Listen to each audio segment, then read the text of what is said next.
basketball player for the NBA and take over my dad's business. Yeah? Why do you want to be a basketball player for the NBA?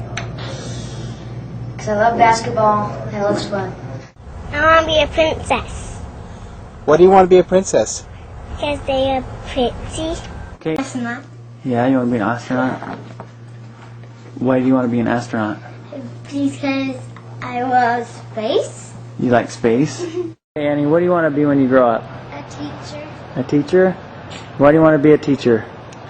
Because I really like school and I love reading. We spend nearly half of our life working. How often do we have a chance to unplug from our daily regimen of earning an honest living? How many of us feel consumed, backed up, like every day we lose a small piece of our dreams, or a piece of who we are, living paycheck to paycheck? The purpose behind the making of this DVD is to offer some possible answers to some very meaningful questions. As in athletics, have you ever asked yourself, at this stage of my life, how many timeouts do I have left? This documentary, or Short Timeout, was created to empower you to live a more meaningful life between the lines. I actually took a film crew with me and went on a stretch and interviewed people like you and me who earn an honest living. This is interesting. Enjoy. I must say I was more than a little nervous, bringing a few cameras to randomly interview the working class. I warn you, parts of the journey are bumpy and a little uphill. Let's go to the hard-working people that work on a time clock, hours for dollars. What were you making per hour? I went from $6.50 and I got a raise up to, I think right now I make $10.25. $10.25 an hour. Awesome. What are the things you like about your job? I like interacting with customers. I started at $9 an hour. Okay. And now I make $10 an hour. So what are some of the challenges that you don't like about a time clock per se? If you wake up late, or if you're sick, if you're on vacation, whatever, and you don't have vacation, you don't get paid for any of it. In order for us to provide the possible solutions, it is critical that we go into a variety of working trenches to uncover the reality of a payday. After our visit to the time clock, next we interviewed corporate employees on salary to get inside and look what climbing the corporate ladder feels like. Say some of the challenges would be in working in just a general corporate environment. You know, there are always different personalities that you have to balance. Politics, total politics. Okay, how about going to salary? Did you find that you worked more hours or less hours? More. Yeah, now that there's a price tag on you. Yeah. So you work more hours. What are the things you like, however, about being on a salary? Versus a time clock, maybe? I don't know. If I have vacation planned, I'm still getting paid while I'm gone. I can hear the echoing of the little old man at the grocery store today. 40 minutes to work, 40 hours a week, 40 plus years with little or no social security, questionable health, and bills to pay. One of the observations I made in this interview process was the difference between survival and passion. The passion barometer hardly moved during the course of these interviews. I can't help but think that the next significant event in their life is the possibility of death. This very second, young or old, it's a choice. Start living or not. Take Frank, who spent 20 years climbing the corporate ladder, maneuvering through corporate politics, only to discover that it was not his ladder. He was replaced by someone half his age for half his price.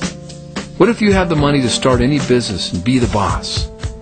We actually visited the dreamers and entrepreneurs. We went to hamburger stands and hot dog stands and taco shops, pizza parlors, donut shops, coffee shops, mechanics, taxis, dry cleaners, contractors, tow trucks, retail clothing, gas and goes, and many, many more. So many people say to themselves, if I only had the money to fund myself to boss status, then I'd be happy. So guess what? We asked business owners the good, bad, and indifferent of owning their own business. The tell-all answers were in the questions of how much money and how much time. You get to be a fly on the wall. Check this out.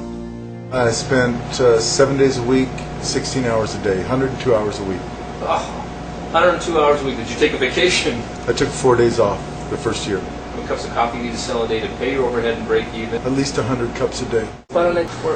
Just to start your pizza place. What kind of investment did it take from you? It took me roughly about $100,000. First year I opened, I went through about 30 employees. Maybe 400 burgers a day. 400 burgers a day. We're going to order. To start the business, it was in excess of $1 million capital. Total capital probably somewhere between $7 and $9 million. Wow. So payroll's pretty up there? Yeah, it's in excess of $500,000 a month. Okay, I'm here with Steve, who's a general contractor. And Steve, how long have you been doing contracting work? For 45 years. That's the hardest part about what I do. I'd like to retire, and I have no retirement. There is nothing there. I mean, Social Security is not even going to be there when I retire. Now that we've defined hourly, salary, and owning your own business, or 40/40 hindsight, instead of looking hindsight, let's have foresight. Let's discuss what we call residual eyes. So what is the difference between 40/40 hindsight and residual eyes? While they both have something to do with your vision, one sees the future, while the other, regretfully, sees only the past. So imagine having your own ladder, climbing it, and putting forth the same hard work and effort. So the question is that of your vision. Are you headed to 40/40 hindsight? We caught up with Kathy, owner of a large, healthy grocery store, running her conventional business with one foot in her home-based business, residual income. Whether it's in network marketing or whether it's in traditional business, you're going to work hard. But in network marketing, you don't necessarily have to work as hard so long because you've got the residual income coming in. Where in a conventional business, you're going to work long and hard for a long time. Cool.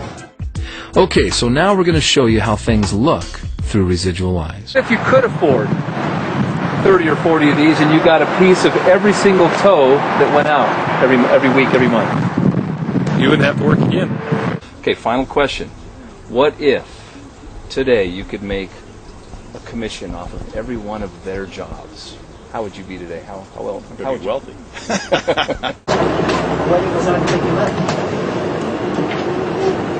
How many cars go by to get a ride? I'm curious. Pardon me? How many cars do you think have to go by before you would get a ride? Well, considering where I'm at, probably a couple hundred. Couple hundred? Time we went to Jamaica. And I think it's really key because if you have the right people in your organization and you train them properly and you really are a family, you can let them go, you don't have to babysit them, and when you come back, good things happen. Yeah, I've worked conventional businesses. I've owned my own businesses for over 35 years, and after being in network marketing, and there's no way I could go back to what I've done previously. I'm unemployable. I'm unemployable. I'm unemployable. Okay, now that you have residual eyes, let's get that business started. So, you don't need all that startup money for buildings and offices and employees. And you're probably wondering, well, what do I do? Oh yeah, you've got to get your inventory for your new business. So now you get all excited because it's on its way to your house and here comes that truck. You clear your garage as the truck backs in. You brace yourself for all that inventory because you are an overachiever. You admire your new business and its inventory. You're so proud of yourself. You take big bites. 10 days later, it's still there. And after wasting 10 days, you start thinking about a plan. 20 days later, you start stressing. You're so hard on yourself, feeling like you're a sucker. You've been taken advantage of. You've been ripped off. And finally, the month ends. Sadly, those who have no residual eyes start thinking about quitting. So they have a pity party. They even break into their own inventory, and then they realize that they are still in business. Remember, this is your business. Take responsibility for its success. If this is too much inventory for your home-based business, maybe you should have a time clock. It's important for you to be a product of your products. So what are you waiting for? Start creating your options now.